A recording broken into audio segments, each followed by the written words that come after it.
وہ تو یاد بھی نہیں کہ روٹی پکوانی ہے. تو آپ مہربانی فرمائیں آج چلے جائیں, میں دوبارہ دعوت دوں گا. میرا خیال ہے کہ جو آدمی میری طرح سمجھتا ہے نا میں سب سے چھوٹا ہوں, اس کے ساتھ بھی اگر کوئی یہ سلوک کرے تو میرا خیال ہے کہ شاید گولیاں ہی چل جائیں, بندوقیں نکل آئیں کہ تو کتنا بدتمیز ہے. گھر میں بلا کے دروازے پہ کھڑا کر کے کہہ رہا ہے مجھے تو یاد ہی نہیں آپ کی دعوت کی تھی, چلے تشریف لے جائیں آپ. تو امام صاحب رحمۃ اللہ علیہ فرمانے لگے کوئی بات نہیں بھائی, بیٹے بندہ بھول بھی جاتا ہی ہے, کوئی حرج نہیں, میں پھر آ جاؤں گا. بڑے لوگوں کے حوصلے بھی بڑے ہی ہوتے ہیں, اور یاد رکھنا اگر بڑا بننا چاہتے ہو تو حوصلہ بڑا ہی کرنا پڑے گا, ورنہ چھوٹے رہ جاؤ. امام صاحب تشریف لے گئے. اب وہ شخص پھر دوڑا گیا, کہنے لگا حضور ٹھہرے ذرا واپس آئیں. امام صاحب پھر واپس آ گئے, دروازے پہ کھڑا کر کے کہنے لگا آپ ذرا یہاں کھڑے ہو, میں اپنی بیوی سے پوچھتا ہوں اگر کوئی چیز پڑی ہوئی ہے تو روٹی جلدی سے پکا لیتی. امام صاحب پھر دروازے پہ کھڑے ہو گئے. تھوڑی دیر کے بعد اندر سے ہو کے پھر واپس آیا. دل دریا سمندروں ڈھونگے کون دلاں دیاں جانے. واپس آیا تو کہنے لگا حضور گھر میں تو کوئی چیز نہیں, آپ چلے جائیں پھر بلا لیں گے کبھی. امام صاحب پھر تشریف لے گئے.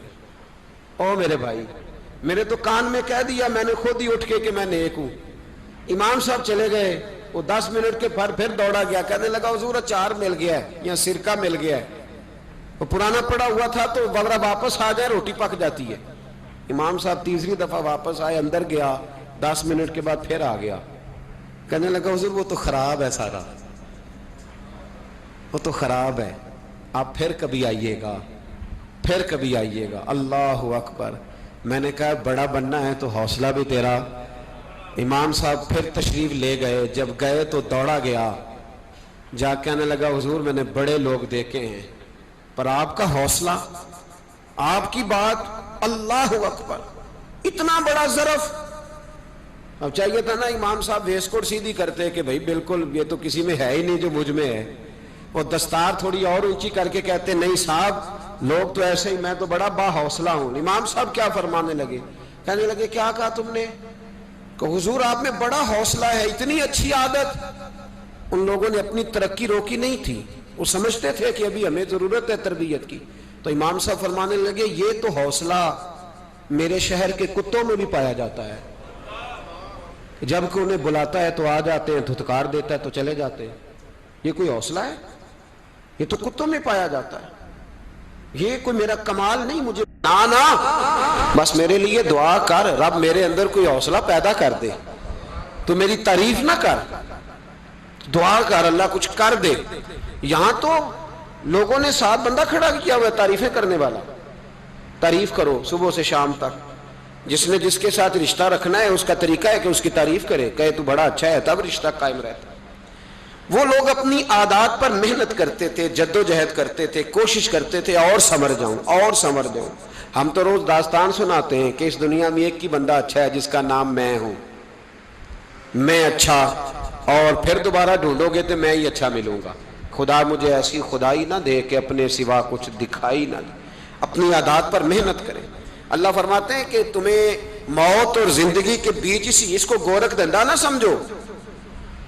ایک شخص پیدا ہوا, ماں نے 9 مہینے جد و جہد کر کے اس کی پرورش کی, پیٹ میں رکھا, پھر اس کو پالا, پھر کس مشکل سے وہ پروان چڑھا, پھر کس مشکل سے اس نے تعلیم حاصل کی, کوئی ہنر سیکھا, پھر پریکٹیکل لائف میں آیا, جد و جہد کر کے وہ آگے بڑھا, اس کے بچے ہوئے, کتنی جان جوکھوں میں ڈالی, پھر وہ فوت ہو گیا.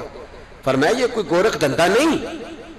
الذی خلق الموت والحیات لیبلوکم ایکم احسن عملا. یہ موت اور حیات اس لیے بنائی تھی تاکہ پتہ چلے کہ تم میں سے اچھے عمل کون کرتا ہے, کون اپنی عادات کو سوار کے آتا ہے, اخلاق کو سوار کے آتا ہے. عادات کو سوارے. میں نے بڑی دفعہ کہا ہے, ہم لوگ سمجھتے ہیں صرف میٹھا بولنے کا نام اخلاق ہے. میٹھا بولنا اخلاق کا ایک جز ہے. یہ پورا اخلاق, جہاز کا عملہ جو آپ سے میٹھا بولتا ہے تو اس کا مطلب یہ تھوڑی ہے کہ وہ با اخلاق ہے. ان کی ٹریننگ ہے, ان کی تربیت ہے کہ تم نے آنے والے سے کبھی بھی تلخ بات نہیں کرنی. آپ نے 12,000 روپیہ دیا ہے جہاز کی ٹکٹ کا, ڈومیسٹک فلائٹ پہ بیٹھے, اور جو آپ کے سامنے شخص آپ کو ڈیل کر رہا ہے اس کی 1.5 لاکھ روپیہ تنخواہ ہے، لیکن اس کے باوجود وہ میٹھا بول رہا ہے، تو آپ اس کو با اخلاق نہیں کہیں گے، اس لیے کہ یہ اس کی، ہاں اگر وہ دل سے آپ کے ساتھ اچھا رویہ کر رہا ہے تو پھر وہ بہت اچھا ہے، پھر وہ با اخلاق ہے۔ لیکن میرے بھائی بہت سارے لوگ تو میٹھا بولتے ہیں، ان کی ٹریننگ ہوتی ہے۔ اخلاق حسنہ کیا ہے؟ اخلاق حسنہ کی پہلی سیڑھی یہ ہے کہ تیرا اپنے رب پہ بھروسہ کتنا زیادہ ہے۔ اگر تو توکل والا نہیں تو تو اخلاق والا نہیں ہو سکتا۔ توکل علی اللہ پہلی سیڑھی ہے اخلاق حسنہ کی۔ میرے نبی پاک علیہ الصلوۃ والسلام نے فرمایا اگر تم اپنے رب پہ بھروسہ کرو گے تو اللہ تمہارے ساتھ وہی سلوک کرے گا جو پرندوں کے ساتھ کرتا ہے۔ تو صحابہ عرض کرنے لگے حضور پرندوں والا سلوک کرے گا؟ تو نبی پاک علیہ السلام فرمانے لگے پرندے سویرے بھوکے نکلتے ہیں، انہیں نہیں پتا ہماری فیکٹری کون سی ہے، کہاں جا کے مزدوری کرنی، ان کو نہیں پتا کس کھیت میں ہل چلانا ہے، ان کو نہیں خبر کہ کس دفتر میں جا کر کے بیٹھنا ہے، وہ سویرے بھوکے نکلتے ہیں اللہ پہ بھروسہ کر کے، لیکن نکلتے ضرور ہیں، جدوجہد ضرور کرتے ہیں۔ جب شام کو واپس آتے ہیں تو اللہ انہیں پیٹ بھر کے روٹی عطا فرماتا ہے۔ تم بھی بھروسہ اپنے اللہ پہ کرو، اپنے مالک اور خالق پر بھروسہ کرو۔ سارا بھروسہ ہی دنیا داروں پہ ہے، سارا بھروسہ ہمارے حکمرانوں کو معاذ اللہ تعالیٰ ثم معاذ اللہ سارا بھروسہ ہی یہودیوں پہ ہے، عیسائیوں پہ ہے۔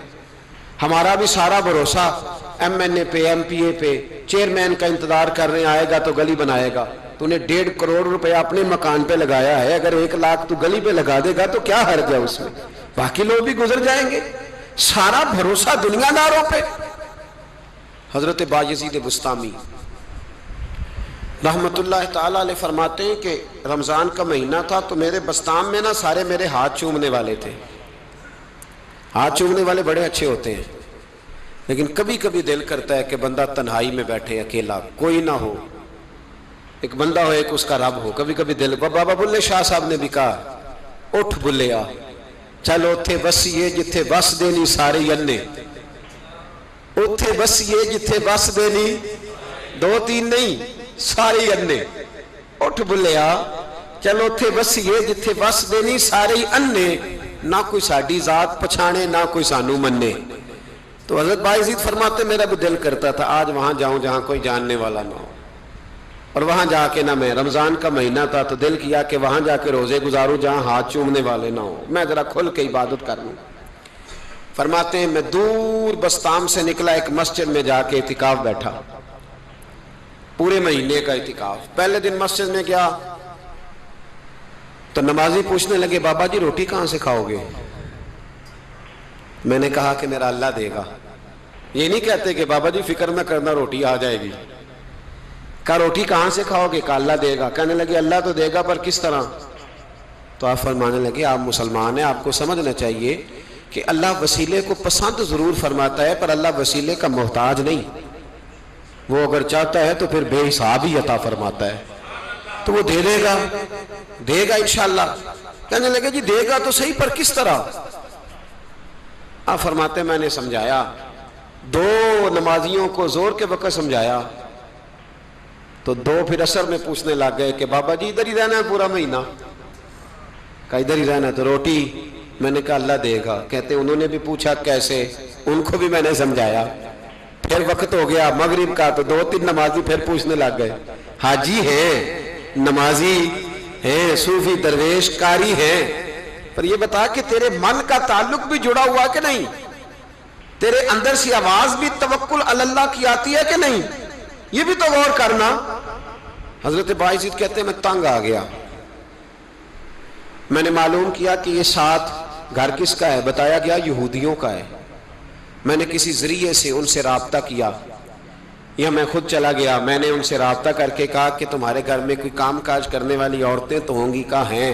فرمایا مجھ سے پیسے لے لو، بس 2 روٹیاں سویرے مل جائیں سحری میں، 2 شام کو مل جائیں، تو میں سرکے سے کھاؤں یا کسی چیز سے تناول کروں، 2 روٹیاں مجھے صبح و شام پیسے لے لو۔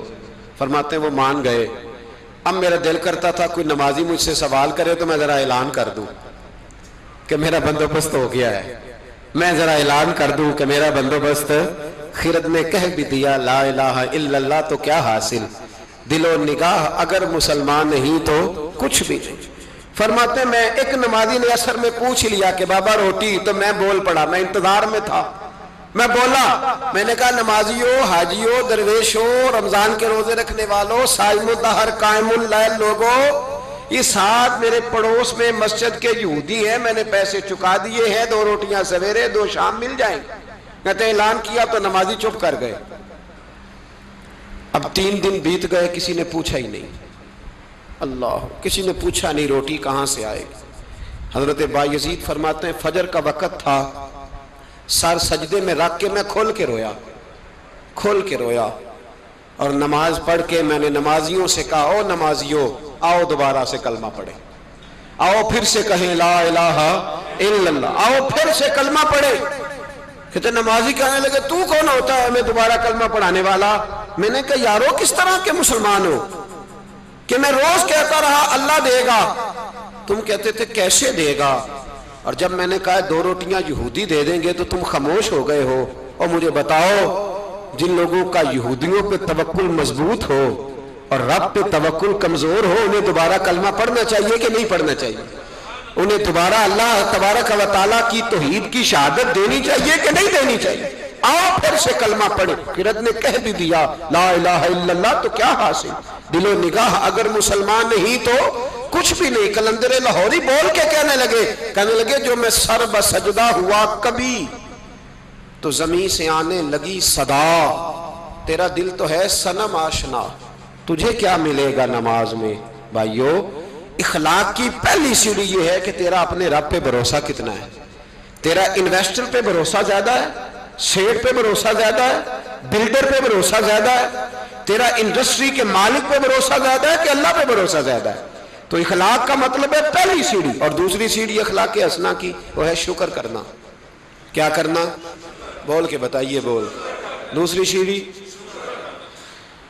ہمارے یہاں نا دکھوں پہ فوکس ہے کہ جسے پوچھیں کیا حال ہے تو اس کے وجود میں 360 ہڈیاں ڈاکٹر بتاتے ہیں۔ بھائی صاحب طبیعت کیسی ہے؟ کہتے ہیں یہ گھٹنا بڑا درد کرتا ہے۔ اللہ کے بندے 359 ٹھیک ہے نا تیری، ان کا بھی ذکر کر۔ ایک ٹھیک نہیں تو اس کا نام لے لیا، کہتا ہے گھٹنا بڑا درد کرتا ہے، تو باقی ساری ٹھیک ہے نا، ان کا ذکر ہی نہیں کیا۔